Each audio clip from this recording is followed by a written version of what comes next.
តូនៅឆ្ងាយប្រហែលជា2ម៉ែត្រទេបាទមិនដកសោអត់ពេលហ្នឹងអត់ដកសោទេកូនពៅខ្ញុំវានៅអង្គុយលើម៉ូតូហ្នឹង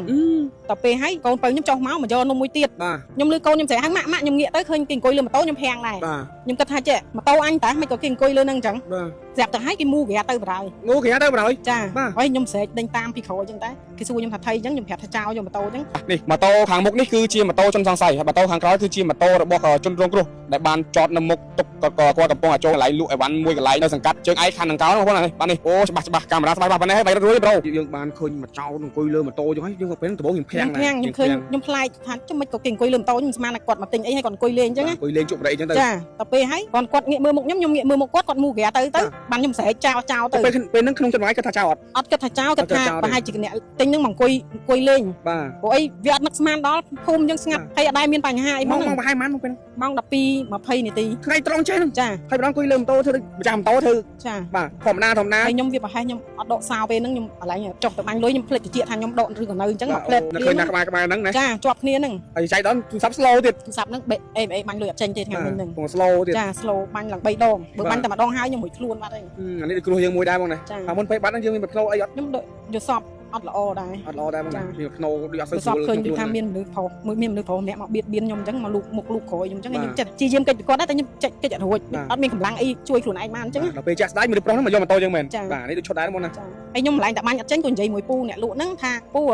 slow ខ្ញុំបាញ់អត់ចេញទេក៏មានសម្លេងឬក្មេងប្រុសមួយគាត់ដើរចូលមកអញ្ចឹងគាត់ថាពូទិញបរិយខ្ញុំលឺដែរតែខ្ញុំអត់បានងាកមើលក្រោយទេព្រោះនៅពីគ្នាប្រហែលជា2ម៉ែត្រហ្នឹងម៉ូតូហើយកូនខ្ញុំនៅឈរជាប់ម៉ូតូនៅក្រោយខ្ញុំប្រហែលចង្ងាយពីយើង2ម៉ែត្រ2ម៉ែត្រទេចាអាពេលជនសង្ស័យជិះម៉ូតូធ្វើសកម្មភាពមកគ្នាម្នាក់មក2នាក់ម៉ូតូម៉ាក់អីដែរបងពេលជិះមកធ្វើសកម្មភាពម៉ូតូសង់ប៉ុន្តែខ្ញុំអត់ស្គាល់សេរីព្រោះកាមេរ៉ាសុវត្ថិភាពគាត់ថតទៅវាមើលអត់សូវច្បាស់ម៉ូតូអសង់ជិះមកគ្នា2នាក់ធ្វើសកម្មភាពចុះមកធ្វើទិញបរិយទិញអីប្លង់បាទដល់ឡើងម៉ូតូបងជិះតែម៉ូតូបងជិះមកទេបើភេទម៉ូតូមកអីដែរបងស្គប់2025បងខ្ញុំបងមលូកគេអូស្គប់2025តំបងមលូកគេទេបានប្រហែលខែតំបងបាន5ខែតំបង5ខែហ្នឹងបងថ្ងៃចុងខែហ្នឹងបាទអូហើយតំបងហើយប្តីខ្ចីលុយកន្លែងធ្វើការគេបងឥឡូវបាត់ទៀតមានអីសងគេទៀតគេប្រាប់ថាបើបងមានបញ្ហាបាត់បងត្រូវចោលលួចអីឲ្យតាក់ទងមកខាងក្រុមហ៊ុនគេឆែក GPS ឲ្យដល់ពេលថ្ងៃមិញខ្ញុំទៅខាងក្រុមហ៊ុនភ្លាមគាត់ឲ្យខ្ញុំយកឯកសារយកអីទៅខ្ញុំទៅដល់កន្លែងគាត់ហើយប៉ុន្តែជូនខ្ញុំទៅខាងក្រុមហ៊ុនមួយទៀតខាងធនាគារដល់ពេលខាងធនាគារគាត់ប្រាប់ខ្ញុំថាឥឡូវហ្នឹងគេកែសម្រួលហើយពីមុនឆែក GPS ខាងម៉ូតូហ្នឹងគាត់អ្នកឆែកឲ្យខាងដល់ពេលឥឡូវចាឥឡូវគេលែងឆែកម៉ូតូកន្លែងគាត់ហើយគេឆែក GPS កន្លែងគាត់ហើយឆែកកន្លែងធនាគារម្ដងដល់ពេលចែកដំយើងទៅដល់ធនាគារថ្ងៃសៅរ៍ថ្ងៃអាទិត្យគេអត់ធ្វើការហើយសុំជួបសន្តិសុខប្រាប់ថាបើមានការងារអីបុគ្គលិកក្រៅមកអីអត់ជួយខ្ញុំសិនទៅបាទព្រោះអីតន់ភ្លាមអញ្ចឹងអាចរកឃើញអញ្ចឹងតែគេថាអត់ទេតែដល់ថ្ងៃឈប់គេឈប់ហើយមួយខែគេថាធនាគារហ្នឹងធ្វើការសៅរ៍អាទិត្យហ្នឹងដូចជា2ដងគេអត់ធ្វើមួយខែ4ដងគេអត់ធ្វើរហូតទេគេធ្វើ2ដងគេឈប់2ដងគេប្រាប់ខ្ញុំអញ្ចឹងចាំការទេថ្ងៃសៅរ៍អាទិត្យចែកដល់នឹងយើងបាត់ម៉ូតូចំថ្ងៃសៅរ៍ទៀតចាបាទប្រិមិត្តគឺគាត់មានអារម្មណ៍ថាចិត្តបាត់ម៉ូតូបាទមានយូរសពបងប្អូនភ្នោថាបាទមានបរិសម្នាក់បៀតបៀនអីគាត់អញ្ចឹងទៅដល់ពេលថ្ងៃឡើងថ្ងៃសៅរ៍នេះគឺបាទមានបរិសមែនបាទមកយកម៉ូតូគាត់ទៅបាត់គឺមកប្រភេទម៉ូតូ Max Copy ដែលពាក់ស្លាកលេខប៉ុន្មានដែរបងពាក់ស្លាកលេខ1 LR 87 40គុត1 LR 87 40គុតភ្នំពេញក៏ខេត្តភ្នំពេញមកនេះឲ្យសុំឲ្យគាត់ជួយខ្ញុំផងព្រោះអីខ្ញុំអត់ដែរហ៊ានមានលុយទិញរបស់ថ្មីទេអញ្ចឹងខ្ញុំដាច់ចិត្តបង់រំលោះគេនេះដើម្បីបានម៉ូតូល្អថ្មីជាងគេទឹកពីសាហាយថៃដើម្បីសុខភាពលោកអ្នកប្រិមត្តទស្សនិកឥឡូវនេះគឺមានបងស្រីម្នាក់បាទធ្វើការមកពឹងសារព័ត៌មានយើងធ្វើការសបផ្សាយថៃគឺគាត់បាត់ម៉ូតូនៅសង្កាត់ជើងឯកខណ្ឌដង្កោបាទថ្ងៃមិញនេះបងប្អូនគឺថ្ងៃមិញនេះគឺត្រូវថ្ងៃសៅរ៍ទី6បាទឥឡូវនេះគាត់បានដាក់ពាក្យបណ្ដឹងដាក់ឲ្យបានមកធ្វើពឹងបាទនៅលើសារព័ត៌មានយើងបាទដើម្បីធ្វើការសបផ្សាយឥឡូវនេះយើងចង់ដឹងព័ត៌មានលម្អិតថាគាត់ຕົកម៉ូតូរបៀបម៉េចគាត់ក៏ពណ៌ធ្វើអីបានជាជនសង្ស័យធ្វើសកម្មភាពដាក់យកម៉ូតូគាត់ទៅបានដោយសុវត្ថិភាពបងប្អូនបាទជំរាបសួរបងបាទបងមានឈ្មោះដែរបងខ្ញុំឈ្មោះផែងស្រីណាតបាទបងឆ្នាំនេះអាយុប៉ុន្មានខ្ញុំអាយុ43អាយុ43ឆ្នាំហើយបាទហើយបងរត់ថ្ងៃប្រកបមុខរបរដែរខ្ញុំនៅផ្ទះមើលកូនហើយនឹងខ្ញុំរៀនអត់សក់តិចតួចអញ្ចឹងតែបាទហើយមុនពេលដែលម៉ូតូបងបាត់ហ្នឹងពេលដើមហេតុដំបូងបងຕົកម៉ូតូនៅណាឬក៏បងកំពុងធ្វើអីដើមហេតុដំបូងខ្ញុំនៅផ្ទះទេរួចហើយកូនគាត់សុំលុយដល់មកខ្ញុំចេញទៅរៀនផងអញ្ចឹងបាទខ្ញុំអត់មានលុយគាត់ថាម៉ែងទៅទិញនំនៅមុខទៅបាញ់លុយឲ្យគេទៅដកឲ្យកូនមកបាទរួចខ្ញុំជិះចេញពីផ្ទះប្រហែលជា50ម៉ែត្រហ្នឹងព្រោះផ្ទះចាប់ហួយនៅជិតគ្នាទេប៉ុន្តែខ្ញុំអង្គុយលើម៉ូតូទេដំបូងរួចហើយខ្ញុំឲ្យកូនខ្ញុំចូលទៅយកនំហើយកូនឯងទិញចង់បានអីយកទៅថាកូនអត់យកកូនចង់បានលុយបាទក៏ចុះទៅយកនំមួយខ្លួនឯងហ្នឹងដើម្បីយើងបានទិញគេហើយយើងបាញ់លុយឲ្យគេចាដល់ពេលឲ្យបាញ់ទៅវា slow ថ្ងៃមិញហ្នឹងបាញ់អេគេឲ្យលួតយើងព្យាយាមរហូតឲ្យខ្ញុំចេះប្រឹងមើលអសរឈ្ងោកចេះម៉ូតូនៅឆ្ងាយប្រហែលជា2ម៉ែត្រទេបាទមិនដកសោអត់ពេលអត់ដកសោទេកូនពៅខ្ញុំវានៅអង្គុយលើម៉ូតូហ្នឹងដល់ពេលហើយកូនពៅខ្ញុំចុះមកយកនំមួយទៀតបាទហើយខ្ញុំម្លែងតែបាញ់អត់ចេញក៏និយាយមួយពូអ្នកលក់ហ្នឹងថាពូ slow ខ្ញុំបាញ់អត់ចាញ់ទេក៏មានសម្លេងលឺក្មេងប្រុសមួយគាត់ដើរចូលមកអញ្ចឹងគាត់ថាពូទិញបរិយខ្ញុំលឺដែរតែខ្ញុំមិនបានងាកមើលក្រោយទេព្រោះនៅពីគ្នាប្រហែលជា2ម៉ែត្រហ្នឹងម៉ូតូហើយកូនខ្ញុំនៅឈរជាប់ម៉ូតូឈរហ្នឹងចាម៉ូតូនៅក្រោយខ្ញុំហ្នឹងប្រហែលចម្ងាយពីយើង2ម៉ែត្រទេចាហើយខ្ញុំនៅក្នុងផ្ទះអ្នកលក់ម៉ូតូហ្នឹងនៅក្រៅផ្ទះប៉ុន្តែនៅទល់មុខទូដែលយើងឈរហ្នឹងដែររួចហើយកូនខ្ញុំឃើញគេជិះម៉ូតូមកវាថាខ្ញុំឃើញដែរខ្ញុំឃើញជិះម៉ូតូមកគេហក់ចុះភ្លើម៉ូតូវាឃើញកូនដើរចូលទិញបរិយទៅហើយខ្ញុំឮគេទិញបរិយដែរតែខ្ញុំបានងាកឡើង slow អេបាញ់លុយគេអត់ចាញ់ហ៎នៅគេអត់បានលុយឲ្យកូនទៅពេលអញ្ចឹងក៏ពូអ្នកលក់ហ្នឹងគាត់យកបរិយមកឲ្យគាត់ឈរមើលចោលឲ្យគាត់ហ្នឹងតោមុខគ្នាហ្នឹងតែគាត់ភាំងគាត់ហើយ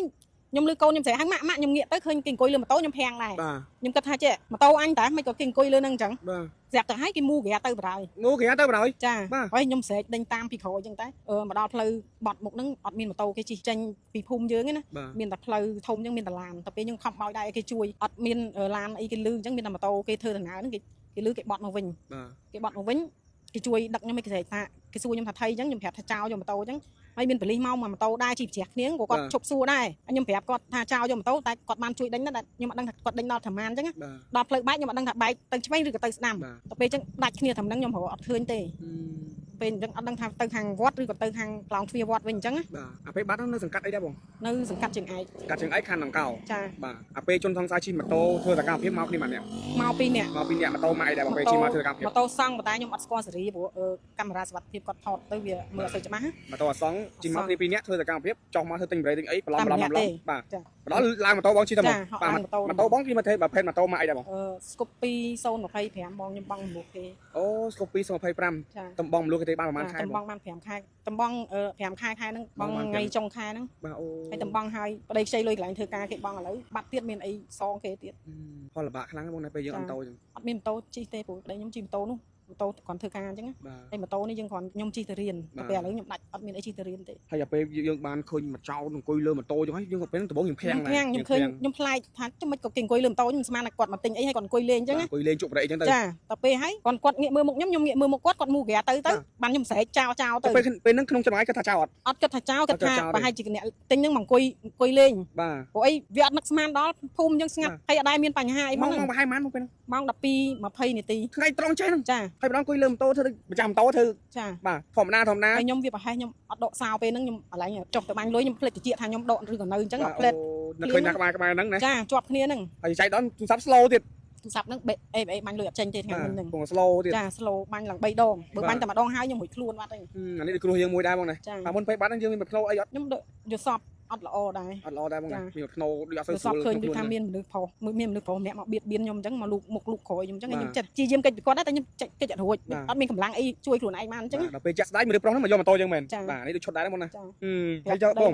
ងម៉ូតូបងដែលបងរំលោភភាគច្រើនយើងភ្ជាប់នៅប្រព័ន្ធ GPS ត្រូវបងចាភ្ជាប់បងបាទមានតាក់ទងទៅខាងក្រុមហ៊ុន GPS អត់តាក់ទងទៅហ្មងតាក់ទងទៅក្រុមហ៊ុនពេលដែលខ្ញុំផ្ដិតមេដៃយកម៉ូតូហ្នឹងបាទគេប្រាប់ថាបើបងមានបញ្ហាបាត់បងត្រូវចោលលួចអីឲ្យតាក់ទងមកខាងក្រុមហ៊ុនគេឆែក GPS ឲ្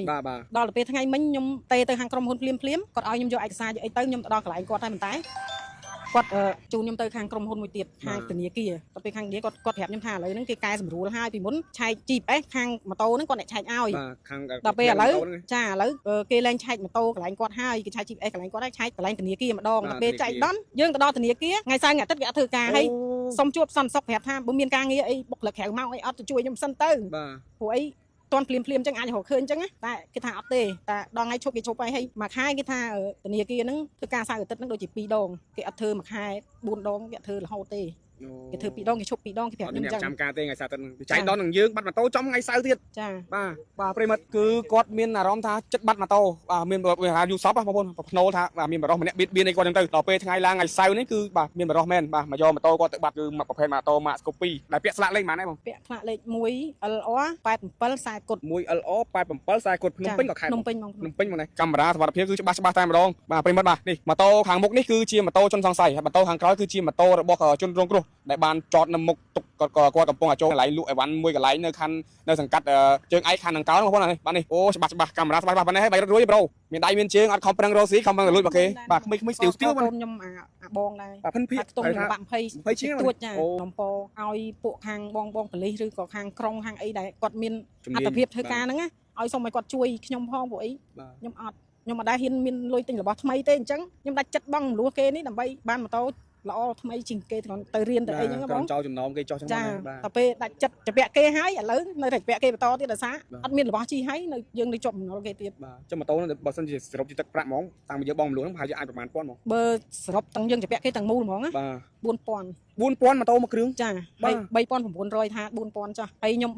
បងចូលរួមមុន600ខ្ញុំលក់របស់ក្នុងខ្លួនចង់បានម៉ូតូ បាទ មានបន្តិចតួចលក់ទិញ ដើម្បី លក់ដើម្បី ចូល ចូល រួម រួមគេដើម្បីយើងបានម៉ូតូមក បាទ ហើយឥឡូវយើងបងតែបាន5ខែបាត់ បាទ